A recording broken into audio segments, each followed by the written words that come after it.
guys to my channel. It's Siddhu here. Today I'm going to review Solo Leveling Season 2 episode number 3. It was once again a fantastic episode. Like they are knocking it out of the park each and every episode. They are upping the ante each and every episode. So yeah, I enjoyed it a lot. If you wanted a short, quick, one-line review of this episode from me, that was it. So if you want an in-depth review about my favorite moments and what I liked and what I noticed and all those things, please stick around.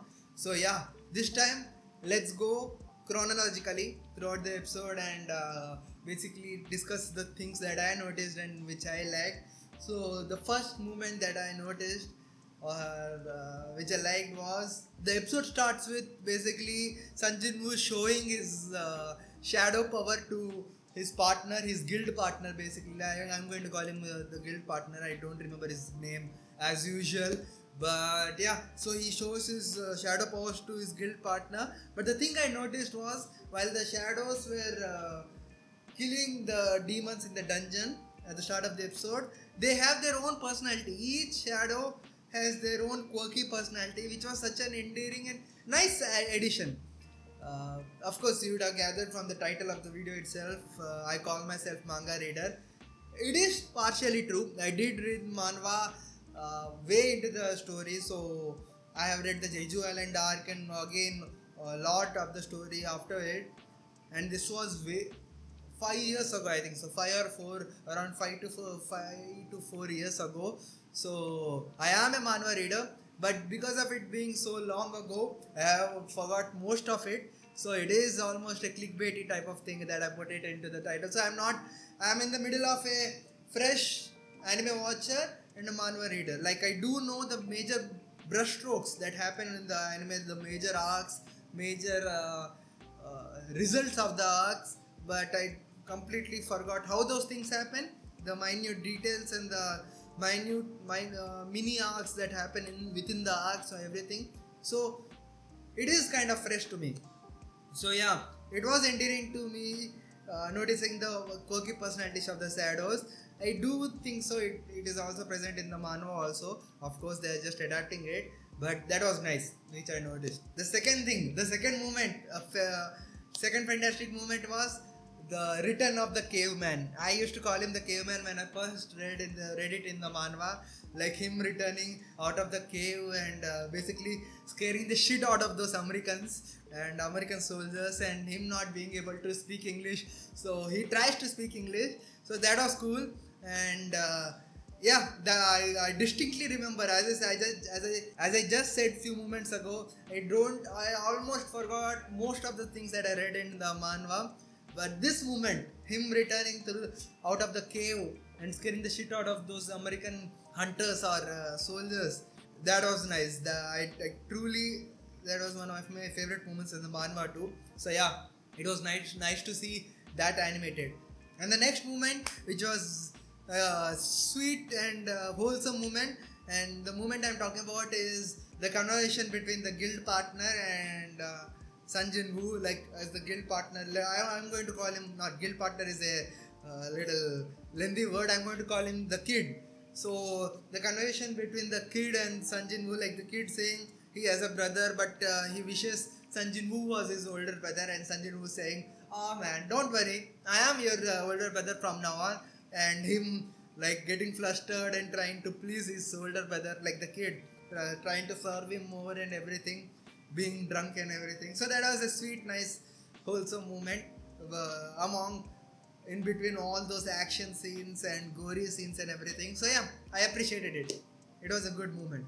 And again, the brilliant direction showcases itself in this anime. Like the way they jump from one situation to another, like it feels so smooth, even though they are jumping from such a drastic different situations. Like first we are with the discussion between the kid and the Sun Jin-woo, then again we are jumping back to the caveman situation, and basically he's right now in the investigation room and two American soldiers are basically discussing. So I'm going to call them soldiers, even though they are not soldiers, they are agents. I know it's for my own convenience, but they discuss and they basically say He's from Korea, and some S rank hunter that we employed is going to come and assist with dealing with him. And we see the S rank hunter is none other than Wang, so he had to return quickly.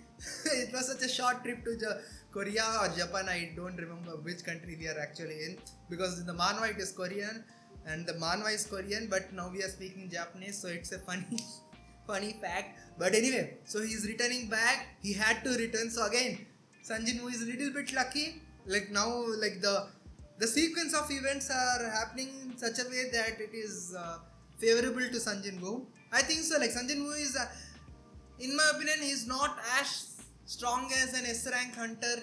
At least right now in this anime, he is very powerful, but he is not as strong as an S rank hunter. So that would have been difficult for him if Han encountered him. But again, he is lucky. He had to call back to deal with this guy. So that was a cool scene, like the two soldiers hyping the caveman up, and basically they reveal a fantastic piece of information. I remember this in manhwa too. Again, everything that is related to this caveman, I remember it distinctly because he's such a cool character when he entered and everything. So they reveal that his surname is Sung. So wow, they at least at that moment in the anime, we realized that he has the same surname as Sun Jin Woo. So wow, is he the father? That was a doubt, and we are going to again talk about it or continue about him further into the episode. But that was a cool moment once again. And the next scene that I noticed, which was wholesome, and again, fantastic job by the animators. I don't know if you guys felt the same way or not, but I'm talking about the movement between the sister and him speaking while he's leaving leaving on a trip. Sun Jin Woo, a conversation between Sun Jin Woo and his sister. Like during that conversation, I was looking at the face of his sister. Her eyes, basically, her eyes were so full of life. Like they were not very like detailed eyes compared to compared to the eyes that we saw in maybe My Hero Academia or Attack on Titan, like where the animators drew the eyes so detailed in or One Punch Man also. But even though the eyes were simpler here, they were so full of life. The colors, the blue color and everything. I don't know why I noticed it. I just noticed it, and I noted it down on my notepad, and I'm just talking about it now. But they were cool eyes and full of life, and yeah, that's all. I don't have anything else to say. I just wanted to point them out. And the next moment, we see basically the kid talking with his father and asking or requesting him to give the guild or the family guild to him instead of his big brother, because he has achieved so many things. Like he basically presented his own resume to his father, and his father says so many guilds are going to go after Sun Jin Woo and try to recruit him. So please, you try to recruit him. So I think so. I remember what's going to happen, if he's going to recruit him or not from the manhwa. I'm not going to spoil it definitely, but it's going to be interesting turn of events there. But yeah, that was my favorite moment, because the fact that suddenly so many guilds have realized, not only White Tigers Guild or this guild, so many guilds have realized the importance of Sun Jin Woo and trying to go after him and recruit him and hunt him down. So that was a nice moment of hyping up the main character and basically building his mythos. So that was a nice moment. I just wanted to point it out. The next cool moment, fun little moment, was him getting tired of walking. Not getting tired, but him realizing that this is going to be a huge walk or a very lengthy walk, and him using or summoning the King Polar Bear. I'm going to call that shadow the King Polar Bear, and him using that King Polar Bear as a taxi. It was funny. Like, of course, he could use them as that. I don't know why I did not imagine that use case, but that was a funny scene. And he named that polar bear, because of his usefulness, he named him Tank. So wow, cool funny moment. The next moment was basically the again not introduction, because we have already been introduced to the female main character in season 1 itself, but we did not see much of her. Just girls saying, oh, how beautiful she is, or men basically getting infatuated with her. So that has been happening since season 1, glimpses of her, and again we had a few glimpses of her in this episode too. So basically, again, her in a bikini and girls shouting, "Ah, how beautiful she is!"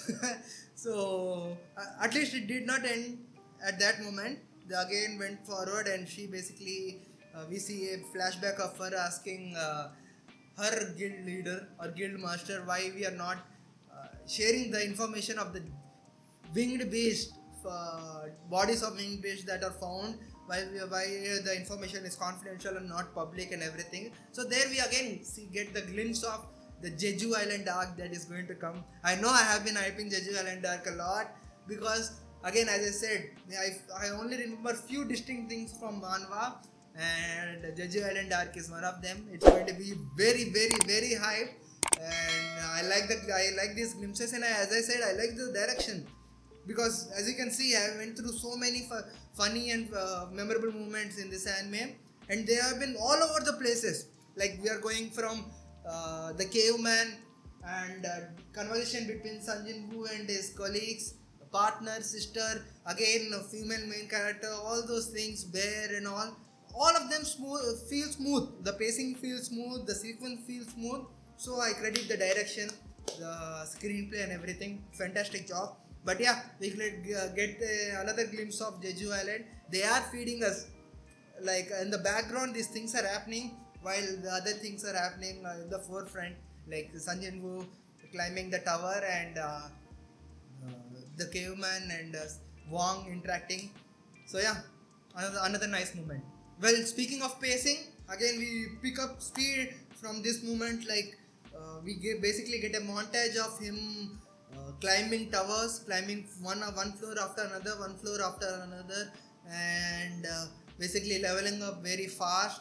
So yeah, they picked up the pace here, and we quickly skip from floor 1 to floor 20 to floor 50, and we encounter the first main boss of this episode, and the the action scenes that come out of this, man, so cool, and basically we see him summoning his own army to fight against the army of the whole, I don't know what those monsters are going to be called. Let's call them again goblins. Again, why not? Goblins, and they fight him, the army fights him, and we see the fat goblin king sitting there and thinking, oh, this is going to be like a slow action, but no.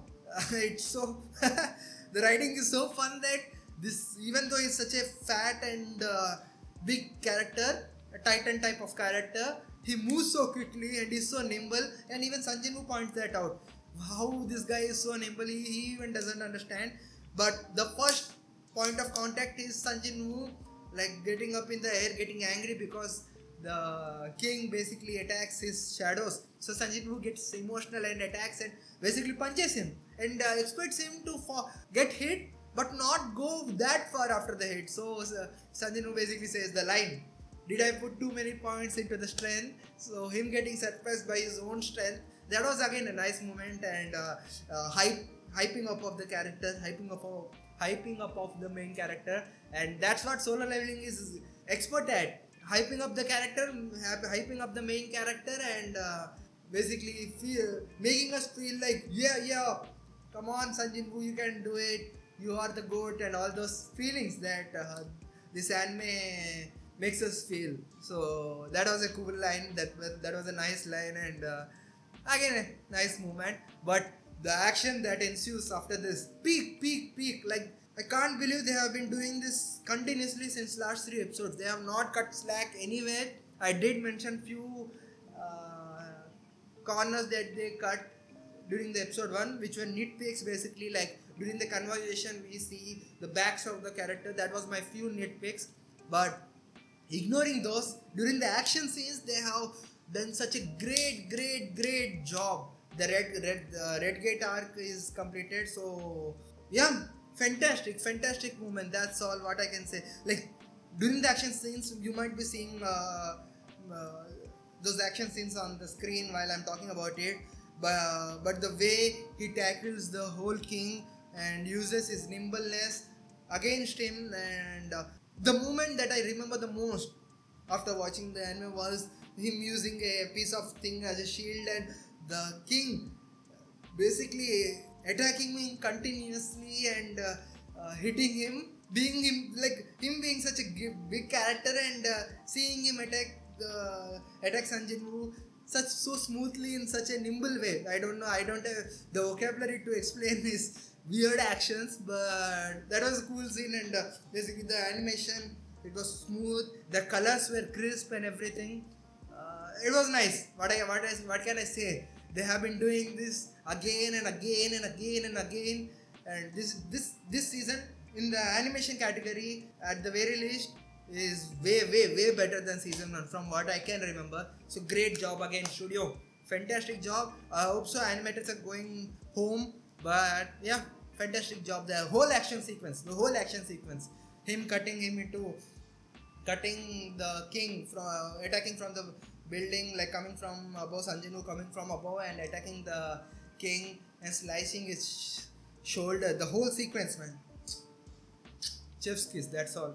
Then right after that cool action sequence, we jump back to another situation wherein Hwang has finally returned and is speaking with our caveman, and basically they discusses, and the caveman basically declares that some kind of evil has awakened, some kind of a great disaster, and that is coming, and his job is to stop that disaster.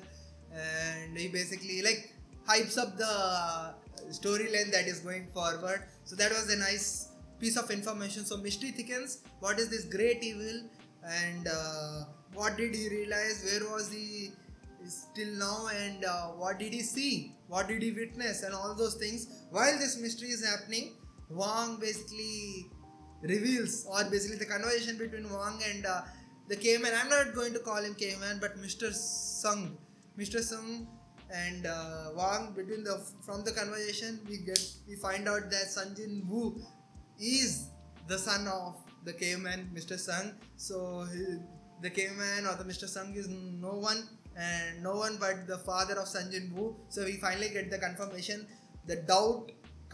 of the suspicion that we had at the start of the episode.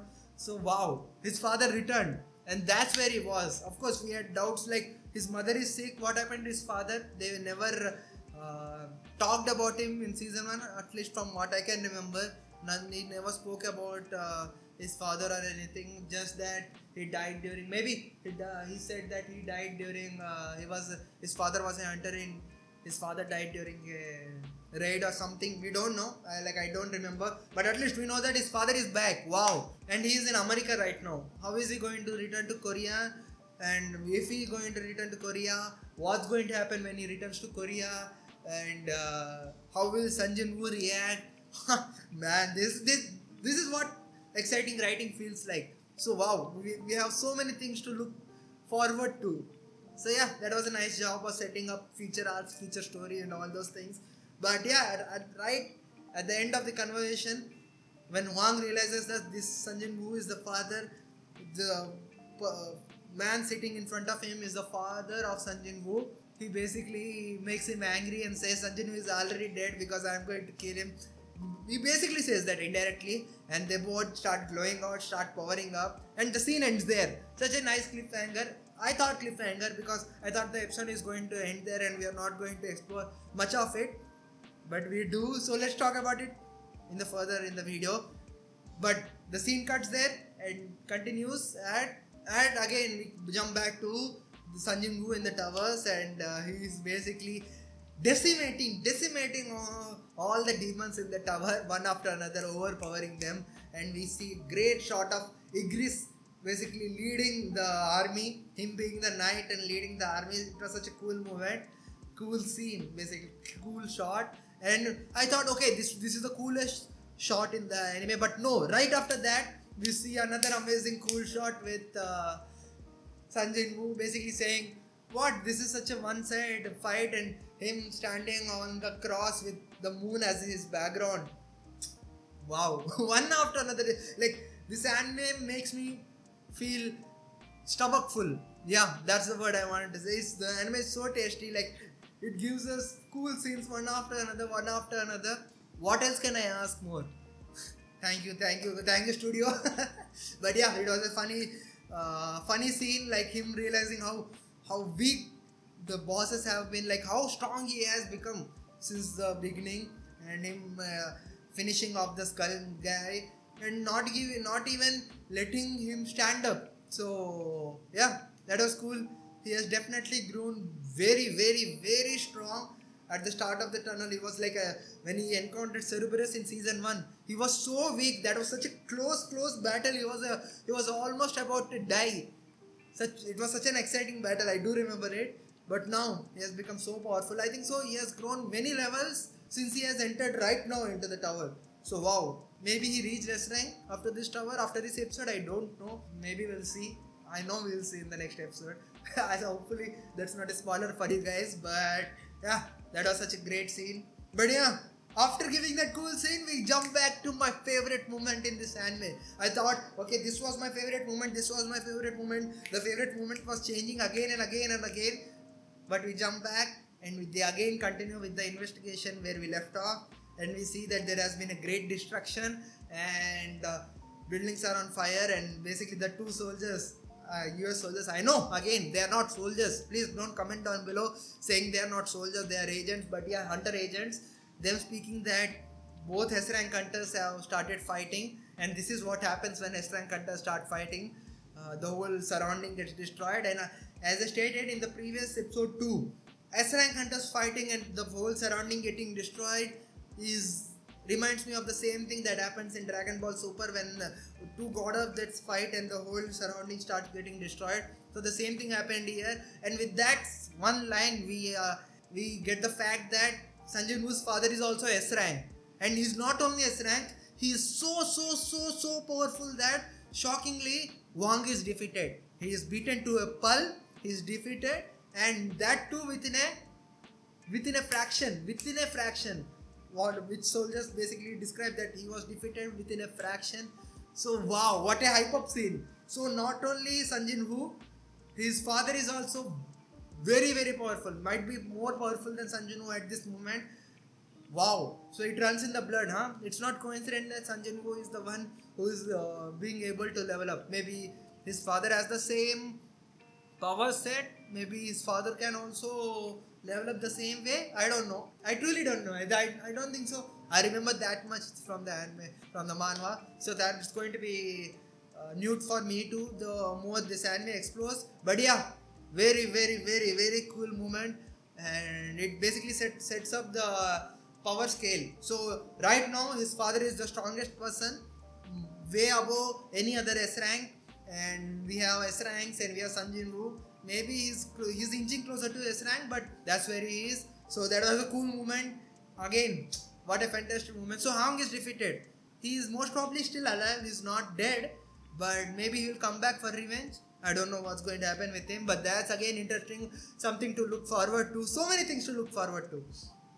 But yeah, things are moving very fast. Like I expected this scene, the caveman entrance scene, way into the season 2. Not this quickly in episode 3. I don't know. The sequence of events that I remember from manhwa are little bit blurry for me. So I was expecting it to take a little bit more time to explore that sequence. But whoa, we're already way into the story and it's getting exciting, man.